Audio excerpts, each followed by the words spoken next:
Hey folks, welcome to the Ryan and Don Show. Today we're going to talk about one of my favorite new projects I've heard about. It's called the Okanagan Fruit Tree Project. We've got Casey Hamilton. So welcome, Casey. Thank you. Okay, what is the Okanagan Fruit Tree Project? What do you guys do? Yeah, so basically what we do is we pick trees for people, fruit trees or other fruits, vegetables, and we do nut trees as well for people that don't want to or can't pick themselves. So what we do is we bring out volunteers and we pick all that produce, and then we distribute that between the volunteers, the tree owner, and then the rest gets donated to charities that serve people that can't afford to buy healthy food in the central Okanagan area. So we donate to all sorts of organizations like all the food banks, Boys and Girls Club, the Gospel Mission, Metro, Living Positive Resource Center in Rutland, all types of different organizations. So you guys can see why I like this project. So you're basically taking trees that were perhaps not being used by their owners, like, you know, for a variety of reasons, which we probably have a few of those around. Yeah, and there's lots of reasons why people call us. Some people will call us because they just find their tree to be a nuisance. They never pick their tree. Some people physically are not able to. They might be elderly or in a situation where they can't, or they're away on vacation when things are ripe and ready to pick. And you guys also have, so then you said the volunteers get the fruit. So then you have a database of volunteers that goes out to these fruit trees. Yep. Picks them for you, and then sometimes they get to keep some of the fruit, and you're also donating. Is that correct?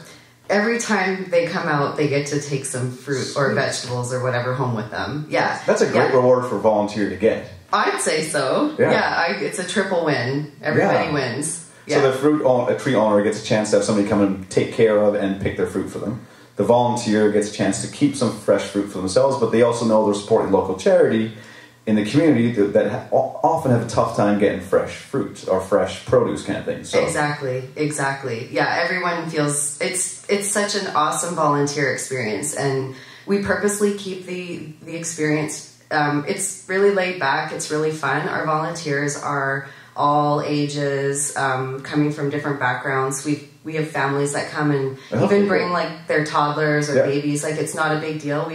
We just try to find a job for anybody, and some people, even if they don't want to pick, they just want to kind of hang out. That's okay too. We keep it a really laid back atmosphere and just make sure everyone's having a good time. That's great. So do you have lots of volunteers, or do you need more, or where are you at with the volunteer base? We're always looking for more volunteers, absolutely.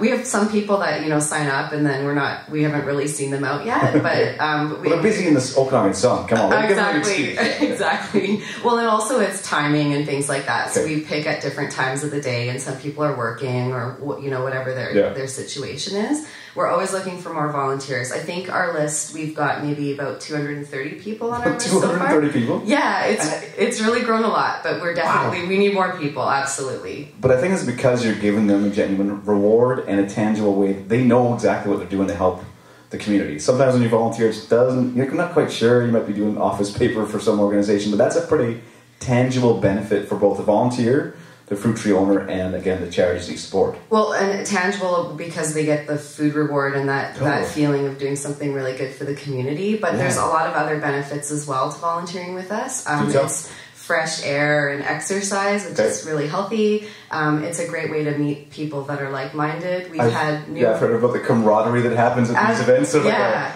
We've had people come because they're new to the community. So it's a new way to meet people, and also practice English. Some people, lots of different reasons why people come out. So what's the current needs you have? Ladders or something you're saying you maybe could use a few more? We need ladders, definitely ladders, and they need to be transportable in a car because our volunteers come and pick up the equipment from our office to help us get it out to where we're picking.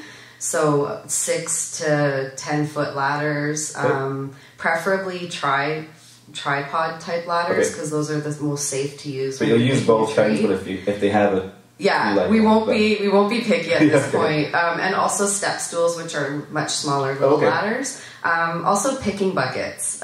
We need those. Even just ice cream pails. I don't know why they're hard to find. Just the regular little 4-liter ice cream pails. Okay. Yeah, we so need those. Ice cream pails, picking buckets, and you've got ladders and volunteers. So where can they go to find you? Like, what's the website or what's the Facebook page? Mostly our Facebook page is the most active right now. Okay. We're working on our webpage still. So. Well, Facebook makes it easy. It takes like 5 seconds to set up, and websites, you have to talk to a web guy, hire them, do the stuff. It's all free. So, no, I really appreciate you coming on, and I just love this project. I think it totally is that win-win-win. Like, when I heard about it, you've got not only volunteers get something out of it, the fruit tree owners get something out of it. They get their fruit taken care of, and you're supporting local community charities. So that are, and it is tougher to get fresh fruit for various different charities in town. And the clients of the organizations that we donate fruit to are, they don't have enough money to afford healthy food, and when we live in such an abundant community, especially for fruit, right? It's just it's heartbreaking to see so much of this food to go rotten on the ground. So why not just recover that and make sure it goes to good use? Awesome. One other thing we actually didn't mention or talk about yet was our collaborative harvest programs. That's a new program that we introduced this year. We actually started it on a trial basis last year, but what we're doing this year is we're taking clients of some of these actual organizations out with us to pick fruit. Okay, good. So what that does is that adds sort of another level of, it's just a more dignified way to access food for these individuals. It's a really empowering experience for them to come out and take part and to pick fruit and then to take it home for themselves.